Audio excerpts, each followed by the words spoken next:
everyone. I'm Abigail. This is Bella, and welcome to another Two Kids interview. Today we are joined by New York Times bestselling author Margi Preus. Miss Preus has written the books Shadow on the Mountain, West of the Moon, Village of Scoundrels, The Littlest Voyager, the Enchanted Lake trilogy, Windswept, and the Newbery Honor and New York Times bestselling book, Heart of the Sam. Thank you for being with us today. Well, I'm so glad to be here. Thank you for inviting me. You have written a number of different genres. What do you like about historical fiction? Well, it's funny because when I started writing it, I didn't even know that's what I was writing. I just thought I was writing interesting stories about real people who, had these amazing lives and accomplished so much in their young life. And somebody asked me, was I always interested in history? And I said, no. And they said, well, but you're writing historical fiction. And I thought, oh, am I? Oh, I guess I really am. So I didn't choose it as a genre, let's just say that. But I do enjoy it because I realized, I guess I do like history, because once I realized that history is stories, then it became so much more interesting. You have written two different books that take place during the Holocaust. How much research did you have to do for these books? And did the research ever make you cry? Oh, sometimes the research is very, very hard. That is true. I do a lot of research for my historical fiction, and for anything set in World War II, I talked to a lot of people, and that was the best way of getting information from people who actually lived through the experience. And I was lucky to be able to interview a number of people who really lived in that time and experienced all the really sad and horrible things that, and the good things too. And yes, sometimes the research is really hard, and I would have to set it down and sort of mentally prepare myself for what I was about to read. And even harder than write about.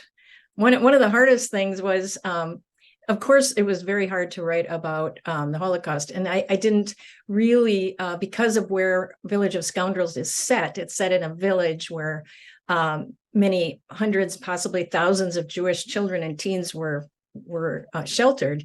I didn't have to write very difficult passages about other things that the Holocaust entailed. But one of the harder things that I had to write about was actually whaling, because I love whales. And in Heart of a Samurai, the hero goes out in a whaleboat, and they, catch and kill a whale. And I had a bunch of books about whaling on my desk, and I had them sitting there, and I kind of walked by. I didn't even want to read about it, really.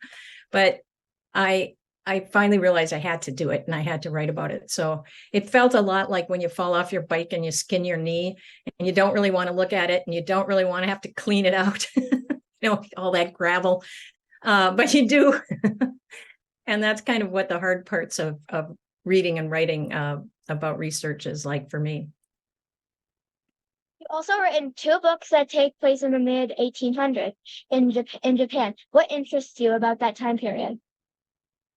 Well, that was a situation where what interested me first was the character of Manjiro, who is the hero and the protagonist and the real person that the story of Heart of a Samurai is based upon.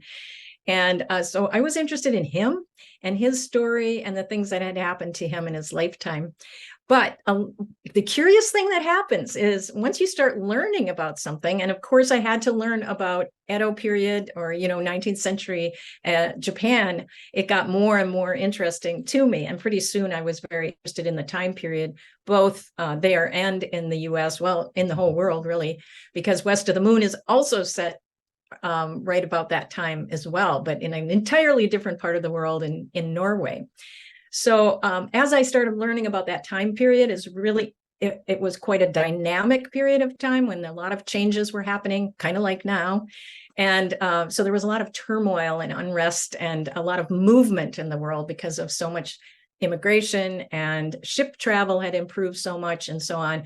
So I became interested in it thanks to the hero of my first book, Heart of a Samurai. How did the idea for Enchanted Lake come to you? And is there anything harder about writing a mystery story? Yes. Well, it's kind of a funny story because that I got the idea. I have a cabin on a lake in northern Minnesota, kind of like Enchantment Lake, but not exactly. I have friends who have cabins in different lakes, and it's sort of Enchantment Lake is sort of a combination of all these beautiful lakes and cabins and woods and so on that I've spent time at in northern Minnesota. And at my cabin, there was a big fight about the road that goes along the lake. And it used to be a little dusty, gravel, bumpy, curvy, hilly road. And some people along the road wanted to pave it and widen it and flatten it. And some people wanted it to stay the way it was. And it got to be such a big deal that I started wondering, like, what would happen if people started killing each other over this? And that made me think, oh, that might make a good mystery. And of course, that's not really what happens in the story, but that's just how the idea got sort of begun. And then it took its own way, as stories do. As for how are mysteries harder, or is that what you asked me? Is it harder to write a mystery? I found it was really hard.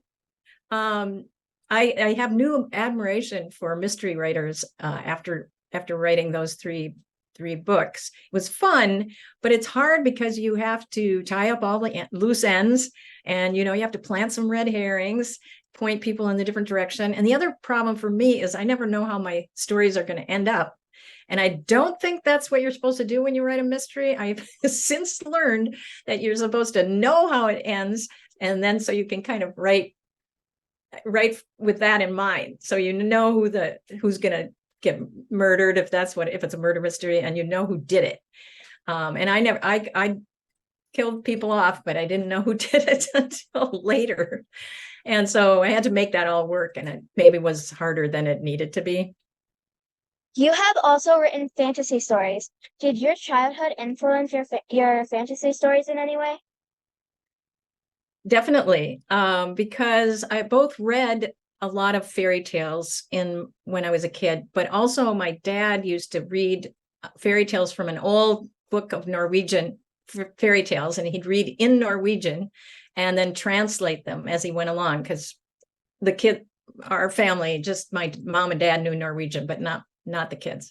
And so I feel like those old Norwegian stories really just got cemented in there from listening to the Norwegian and then the translation. And there's a lot of time when he was reading when my imagination would create the pictures to go along with the story, because I didn't understand Norwegian. So I think that really, that definitely, those stories really, really inspired both West of the Moon and Windswept, in which there are a lot of fairy tales woven, especially Scandinavian fairy tales woven in to the stories. So those really do come from my childhood. Know that book titles change a lot during the publishing process. Which of your books had the most name changes or name suggestions?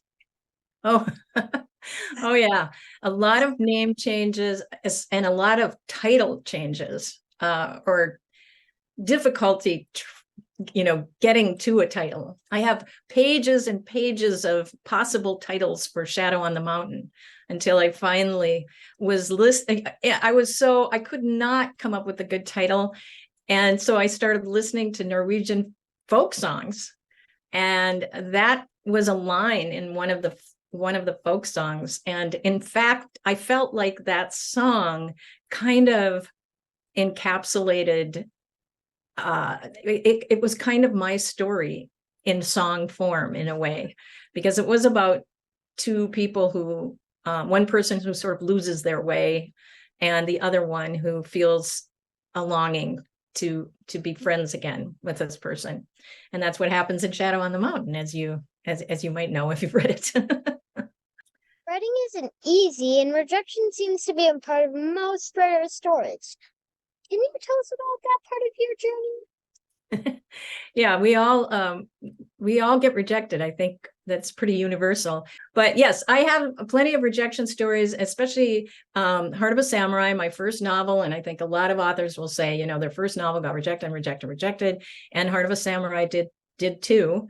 And I had one editor who said, take out anything that didn't really happen. She only wanted everything that really happened. So I had to take the bullies out.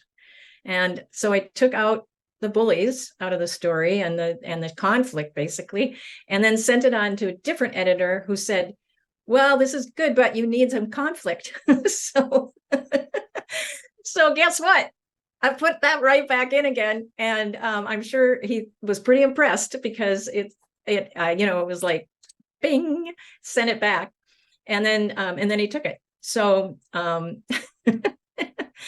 you never know how it's going to go. We've interviewed a number of authors who've had books banned, which means that many kids won't have access to the same books we do and possibly not see themselves represented in books. Can you give us your thoughts on this? Well, I can't imagine that there's any author that's going to be pro book banning. Obviously, we understand that stories are for everyone, and I obviously don't believe in banning books for any reason whatsoever, really. And I do, I feel that it's okay for a parent to place limits on children and what their own children would read, but not it's really not okay to tell other people what their children can and cannot read. I don't believe.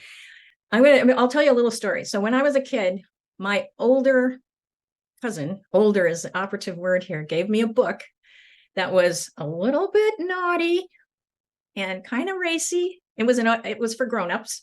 I was a kid, and I was reading it down by the lake, and it fell in the water and it got wet, and I felt bad because it was my cousin's book. So I was drying it out by the fireplace, and my parents saw it, and I got in trouble for reading that book. But what they did not do is they did not go to the library and say, why is this book in the library? And, how did my kid get a hold of this? They just told me, no, you're not going to read this book right now. And I think that's okay. And also, I had read it already, so it was too late, and nothing bad happened. I'm okay. I don't think I was psychologically damaged in any way, which I also think kids are resilient. Kids are smart. Kids can take in things that are maybe a little bit over their heads, and maybe just let it go over their heads. So I think it's some kind of hysteria that has gripped a certain portion of the population, and I hope it passes soon. Especially with Heart of a Samurai getting rejected a lot of times. Can you tell us exactly where you were and what your reaction was when you first found out that you were a Newbery Honor winner for it, and when you found out you were a New York Times bestselling author? Well, yes, I was on a ski vacation in Washington, and I was way up in the mountains in a little tiny cabin, and I did not even know that my cell phone worked up there. And I certainly wasn't expecting any phone calls. And my phone rang, and I was still asleep. And I was sort of startled because I didn't know my phone would work there. And so they told me that Heart of a Samurai had won the Newbery, and they said, now please don't tell anybody. And I said, who am I going to tell? I'm up here on the mountains with just my husband and a couple of friends, and those are the only people around. So we had a very lovely day and celebrated by going skiing. It was very nice. And then did you say, and the New York Times? That actually happened with when the paperback came out. And that was a real mind-blowing surprise as well. What writer has had the most influence on you? Well, there are a lot of them, but I would say maybe Evie White, both for his children's books and his adult writing as well. I just really appreciate him as a writer. I'm also reading Wind in the Willows right now and remembering, that's a really good one too. You have advised young writers that when they read, they should read as a writer. Can you explain to us how to do that and what that means? Well, I think you should always read first for enjoyment. So I feel like just read the story for the story and to enjoy reading. And then if you want to be a writer, it's a great way to go back and try and see how the writer has achieved what they've written. Like, for instance, if you remember you were scared in a certain part of the book, or you just couldn't stop turning the pages, go back there and kind of analyze, pick apart what they did to make you feel that way and see if you can recreate that yourself. Or if they made you laugh, go back and look at that really carefully, look through it. And it's like, what about this is funny? Where did I laugh? And how did the writer set me up for that? Because usually it's not just one line, it's the way the joke is set up in a way. And or cry. If you ever cry during a book, that is a really a very impressive thing, I think, for a writer to be able to make a reader cry. And I've gone back and looked at passages wondering, like, what about that? And how is it worded? How is that put together that it made me want to cry? And then I try creating something to see if I can make that happen in my own writing. Did that explain it? Yeah. Okay. Can you tell us about a project that you are working on now? Sure. I am writing another I'm writing a story that's a mystery, and the protagonist is a little shrew, a pygmy shrew, so about a little animal about this big, and it's called the Shrew Detective.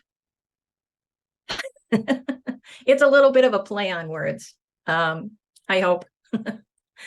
And she has many adventures in both in the woodland and in the human house, solving some little creatures, various mysteries. Do you know the ending of this time? I actually do. Yeah, this time I do. Finally, it's time for our Turbo 10. 10 Uh-oh. rapid fire questions. Are you ready? Okay, I guess I'm ready. Number 1, what is your favorite phrase to use? My favorite phrase? Yeah. Stay curious. Number 2, what is one subject you'd love to learn more about? Shrews. Number 3, what is your go-to snack food? Chocolate. Of any Number sort. 4, what is your favorite book growing up? So many. I'll just say Heart of a, or no, no. Harriet the Spy. Number 5, if you could teleport somewhere right now, let's go. South Africa. Number I've never been. 6, if you could have one superpower, what would it be? What would it be? I think speed reading. Like Number reading at the speed of light, so I could read all the books. Nice. I would do that with Harry Potter anytime. Or your books too. Number 7, what was your favorite cartoon as a kid? The Roadrunner. Number 8, what is your favorite rainy day activity? Reading. Isn't that everybody's favorite rainy day activity? That's one of mine. Number 9. If you could have any 3 dinner guests, who'd they be? Okay, I pick Roald Dahl, Wes Anderson, and Misha Khan, who's my son. Number 10. What is the best piece of advice you were ever given? Stay curious. You were awesome. Thank you so much for doing that. And thank you so much for spending all this time with us. We can't wait to read your future books. Thank you. Great to meet you.